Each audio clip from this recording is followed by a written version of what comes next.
honestly, we need to see actions. I don't need to see words that say Black Lives Matter. Black Lives Matter. How are you showing it? How are you making that impact?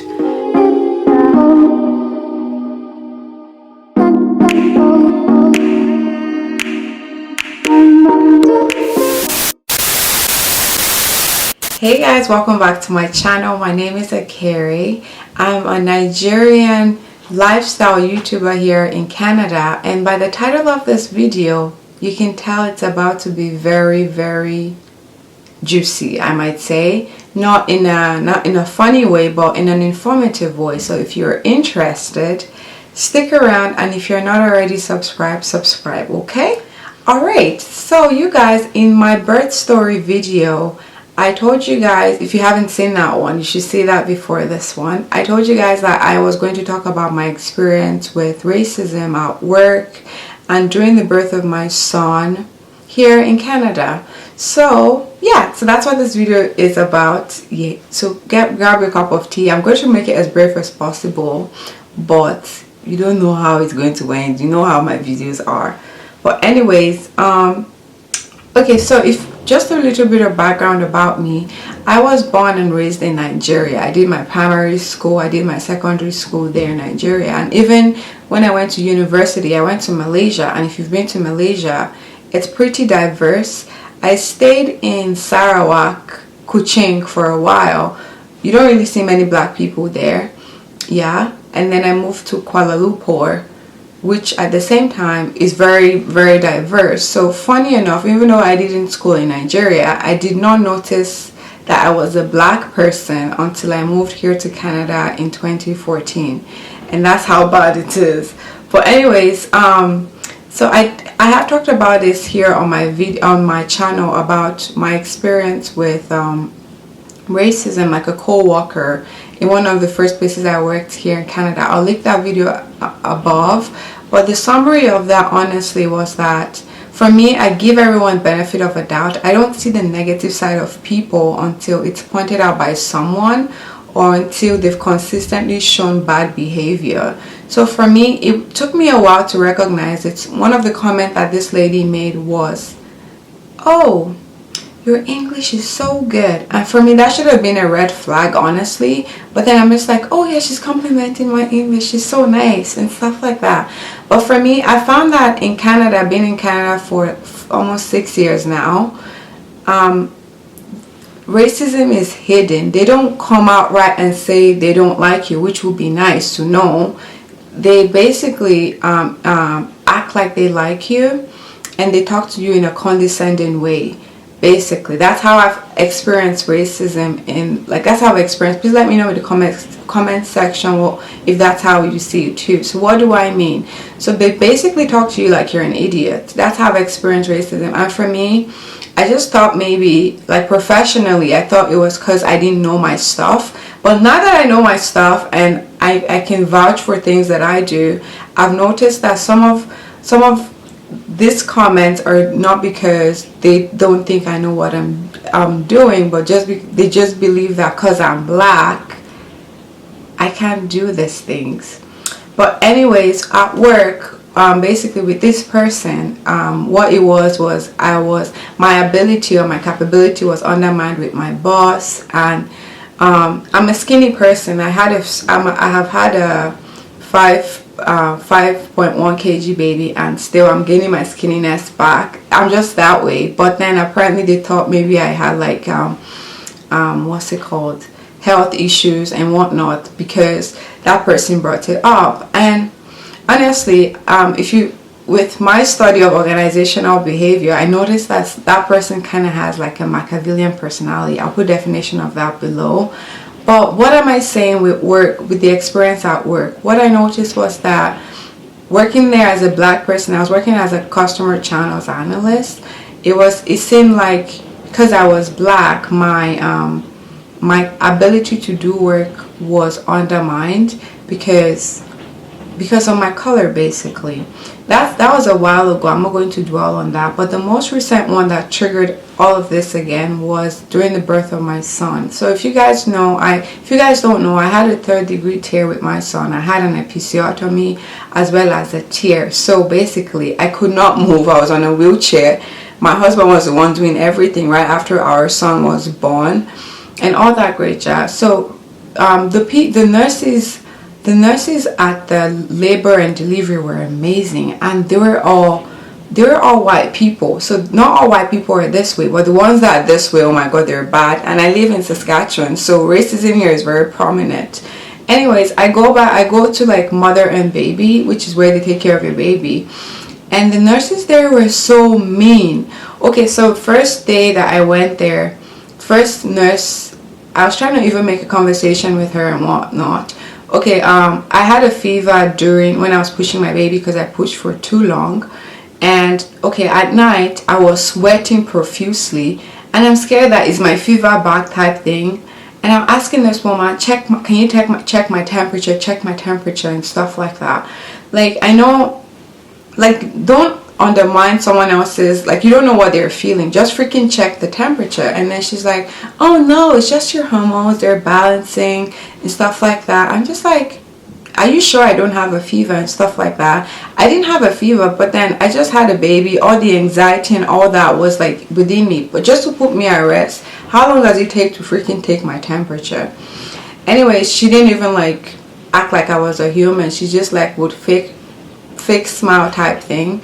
And I was happy I just had that nurse for a short while. I thought the next nurse was going to be better, but she was equally as bad. But anyways, what happened with this one was asking me to do pelvic floor exercise.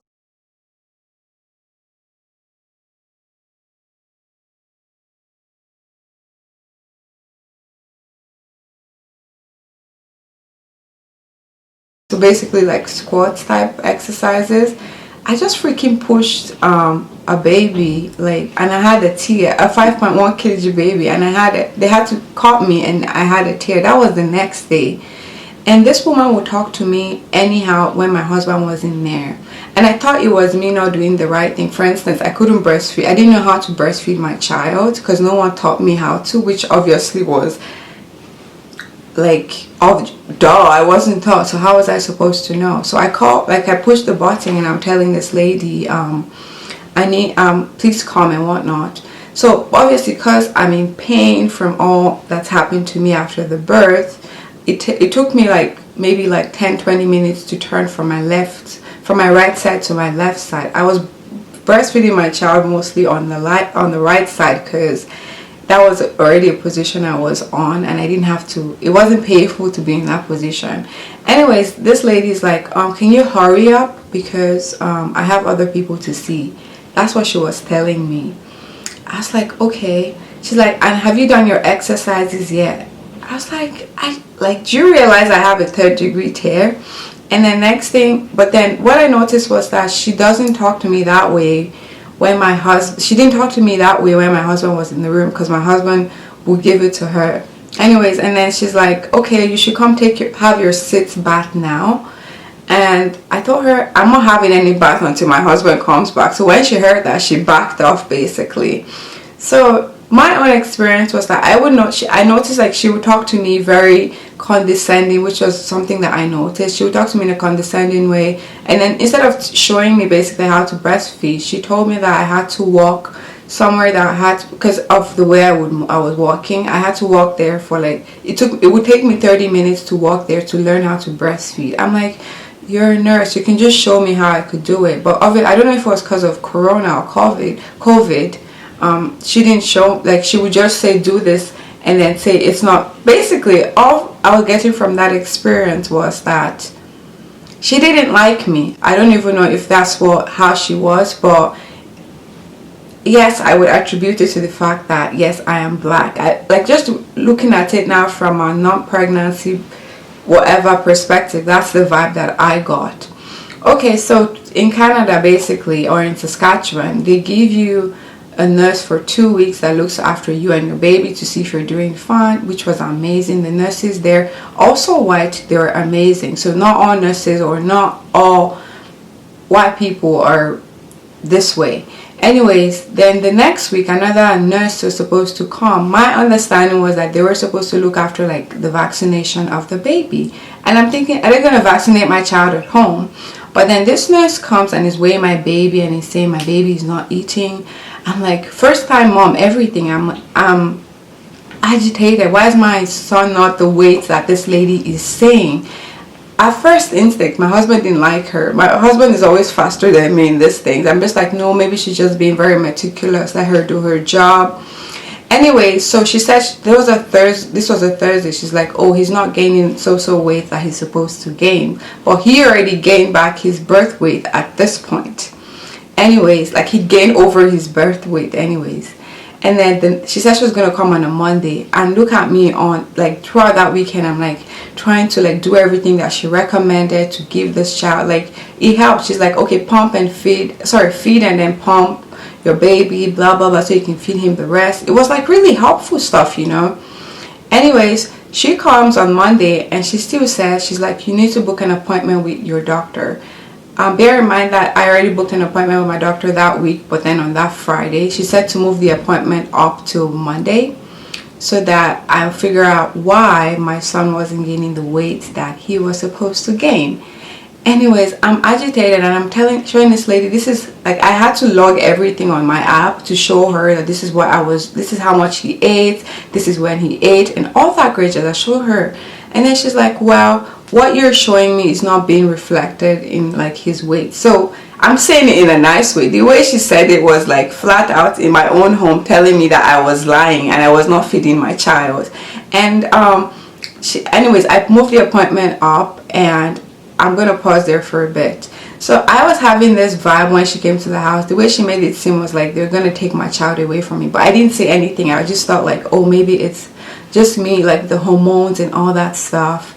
But then it's funny because my husband said the same thing too. And when we say the same thing like that, we shouldn't like ignore it.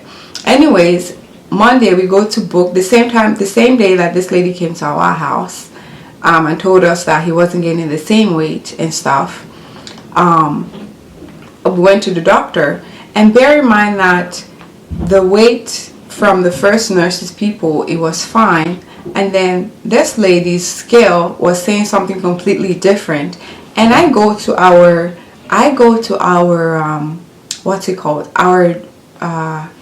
family doctor. We go and then we weigh him the same day that this lady weighed him, not like few hours after, and his own scale, like the result is way different from what she got. So I phoned this lady and I'm like, your scale, there's something wrong with your scale, like you need to recalibrate it or something, because my doctor got something different. The nurses that came before, their scale said like my child was gaining the weight he was supposed to gain. So what's up with your scale? And then she's just like, you know what, I'll investigate it and call you tomorrow. Everything I would tell this lady, she would go tell my doctor, like as if she would go confirm with my doctor. Basically the vibe I was getting was that she didn't believe what I was saying. We told her what the weight of his weight was before, but then she would go ask and say, they told me this was the weight, but like basically my doctor said, did you tell her an incorrect weight? I said no, I gave her the weight you gave to me. And then anyways, he told me, like basically she was questioning what I gave to her, like she thought I was lying basically. Anyways, the next day I was already fuming because I'm like, you made me change all my like routine and everything because I'm thinking there's something wrong with my baby when there's something wrong with your freaking scale. And then what happened was she said, okay, so even if with the weight that was provided by the doctor, regardless, the baby's still not gaining the same weight that he's supposed to gain. At this point I'm just like, question for you, besides eating, are there any other factors that influences the growth of a child? And she just says, good question, and she doesn't answer my question. And that's something I noticed that they do as well. When you say they, you get what I mean. I was like, you didn't answer my question. She couldn't answer it because you want me to keep feeding this child, but then is it only for if he's not sleeping well? Is that something that's making him not gain the weight that you think? But anyways, I'm like, you know what, let's address the fact that there's something wrong with your scale. So it's either you change your scale or you don't come to my house anymore, because you're making me tense. You're supposed to be helping me, but you're making me even more tense than I'm supposed to be. Anyway, she said, well, I just weighed another baby, and that baby is the right size, so like there's nothing wrong with my scale. At this point, I'm like, sister, you know what? I don't need you coming to my house anymore and making me feel uncomfortable. I will just go to my doctor and take the measurements that I need to. And apparently, when I spoke to my doctor, she seemed offended. Then she made a comment, and she's like, oh, do you want me to tell your doctor what my findings are? I'm just like, that never stopped you anyway, so you were already telling him before, so why are you asking me now? I literally told her that. And then, yeah, so that was the end of that. I don't need negative vibes coming to my home and making me feel uncomfortable. And basically, she called me a liar in my home. She basically made us seem like bad parents. I'm like, is this all in my head? It wasn't in my head, because my mother-in-law was in the house when she was there. My sister was in the house. And she's like telling my sister is telling her, this boy looks bigger every time I see him. And I'm not just saying that. I don't live here, so obviously I would see that he's growing. Anyways, the vibe, it wasn't just me. It wasn't me being oh racism or anything like that. I'm like, would you go to a white person's house and treat them that way? I don't think so.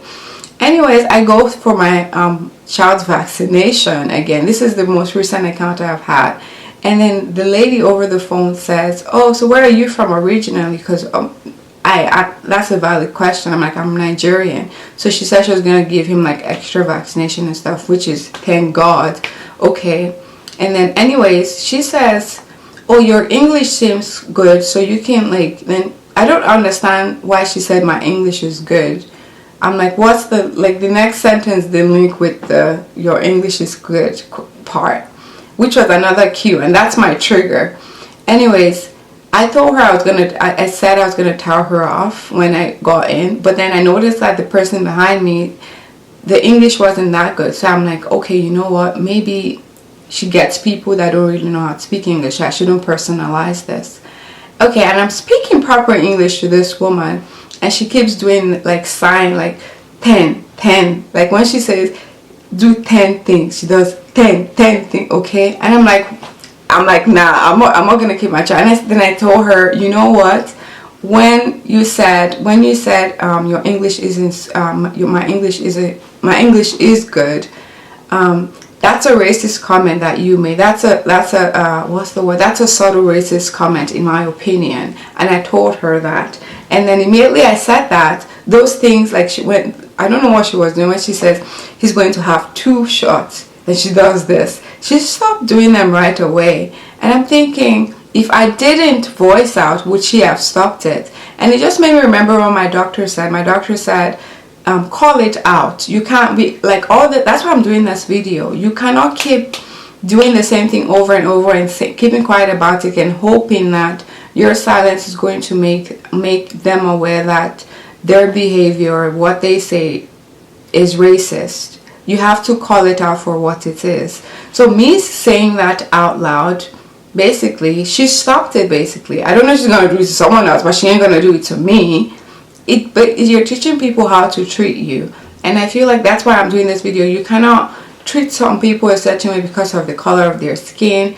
And I'm going to link a video that our church, like some people in our church did. It basically brought light to these issues, honestly, and it was well said. It was, honestly, I'm like thinking, my child, like the other day, like one time I saw a lady on the road. She was stranded, and I'm telling Uche, oh, help her with her car and stuff like that. The first thought on Uche's mind is, I'm a black tall man wearing a hoodie. What is she going to think of me approaching her? And me as a girl, I don't think about that. I have a son now. He's going to be taller, way taller than myself and my husband, and I'm thinking, is he safe? That kind of, like, it just makes me sad. Just because of the color of our skin, we're treated differently. It's assumed that we don't know how to speak English. It's assumed that our knowledge and all that is lower than the average white person. Just to educate you, it's not, I feel it's even better. Like the average Nigerian person, like the lowest education that they have is a freaking PhD. My sister-in-law is freaking doing a PhD. I'm freaking doing my MBA. You don't see any Nigerian person or African person or black person that is undereducated. So you don't treat them below just because the color of his skin is different. Anyways, what is this video supposed to be? This is just to bring awareness to it. It's not enough to just say Black Lives Matter. It's not enough to just put it on your screen. Actions speak louder than words. You can't tell me Black Lives Matter and you're in an organization with 2,000 people and you have no black person in management. That is not showing me that black lives truly matter. It's not because there are incompetent people in the organization. It's just because you just want white people up in management. Don't tell me, oh, we believe Black Lives Matter, but then how are you showing it? What are the actions you're taking to change this? That's why I feel like at this point it's a fad. It's something that people are just putting up on their Instagram just because everyone's doing it. I don't see that anything's changing yet. Let me see what George Floyd died for. That's why I feel the rage and all that. Obviously I do not condone violence, but I feel the pain. And it's not just the George Floyd, it's just like accumulated things. I will never forget the guy from Texas that was freaking shot in his own home. And what did the police get? A slap on the wrist. He wasn't buying drugs with his friends, it was freaking in his own home. These kinds of things, I never say these things on my channel, but honestly, we need to see actions. I don't need to see words that say Black Lives Matter. Black Lives Matter. How? How are you showing it? How are you making that impact? Anyways, I just wanted to share my own experience on here. Let me know in the comment section what your own experiences are. I'm not trying to spread any positivity or any negativity here on this channel. And in as much as there are some white people that are racist, trust me, not all of them are. I have white friends and white colleagues that are amazing, by the way. It's just my own experience and we should call it out. The time to keep quiet is over. We need to talk, okay? Anyways, I hope this video made sense. I hope it wasn't all over the place. If you're not already subscribed, subscribe, like, and share this video. And I'll see you guys in my next one. Until then, stay blessed. Odabo.